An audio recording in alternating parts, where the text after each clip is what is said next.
Dans une mauvaise passe avec le Real Madrid en championnat, Carlo Ancelotti a avoué qu'il avait du mal à composer son milieu de terrain, notamment avec Eduardo Camavinga et Aurélien Tchouaméni. Salut et bienvenue sur Actu Sport Live. Si vous êtes un fan du Real Madrid, alors vous êtes au bon endroit. Entrons direct dans le vif du sujet. À la veille du match retour contre le Barça, en Coupe du Roi.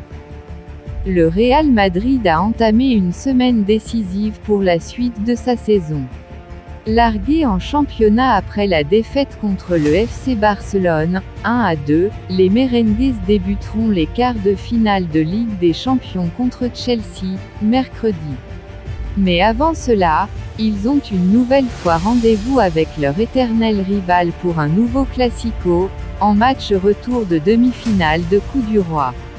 Le match aller, au Santiago Bernabéu, avait été remporté par les Catalans, 1-0.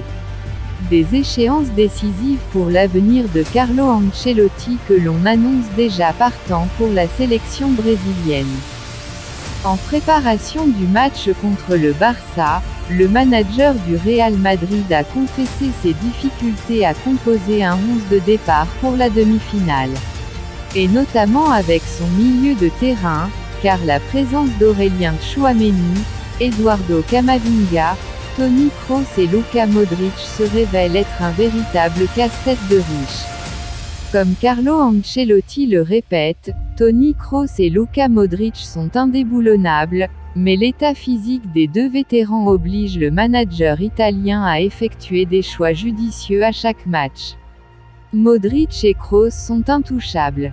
Mais cela ne veut pas dire qu'ils seront tous les deux titulaires demain, assurait le Mister, alors que le milieu allemand a disputé l'intégralité de la rencontre contre Valladolid, ce week-end, 6-0.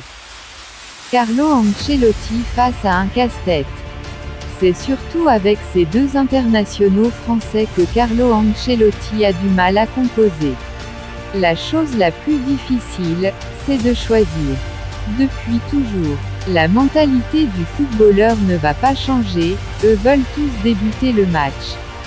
Mais c'est très difficile de choisir un 11 de départ, parce qu'évidemment, il y a plus de 11 joueurs qui méritent d'en être, a expliqué Ancelotti. Contre le FC Barcelone, en Liga, comme en Coupe du Roi, Eduardo Camavinga a été préféré et s'affirme au sein du milieu de terrain madrilène depuis son retour de la Coupe du Monde 2022, au Qatar. Eduardo Camavinga a des qualités importantes, c'est dur de le presser. Il a bien profité de son moment, il a joué quelques matchs au poste d'arrière gauche. Aurélien Tchouaméni était lui dans une période plus compliquée depuis quelques semaines, à l'image d'un match raté contre le Real Betis, en Liga, 0-0. Mais depuis, l'ex-monégasque a redressé la barre. Aurélien Tchouaméni a eu un peu plus de mal à revenir du mondial. Mais désormais, Aurélien est très bien, il est revenu à son meilleur niveau, ajoutait le coach merengue. Tchouaméni apporte beaucoup sur le plan défensif, sur les passes, le pressing. Mais Carlo Ancelotti va devoir choisir.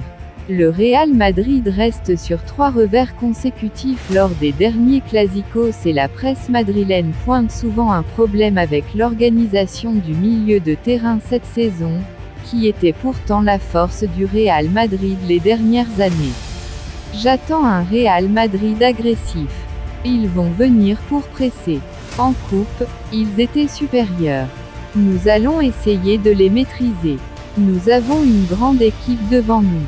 Nous devrons faire preuve de beaucoup de personnalité pour avoir le ballon, a analysé Xavi Hernandez, le manager du FC Barcelone.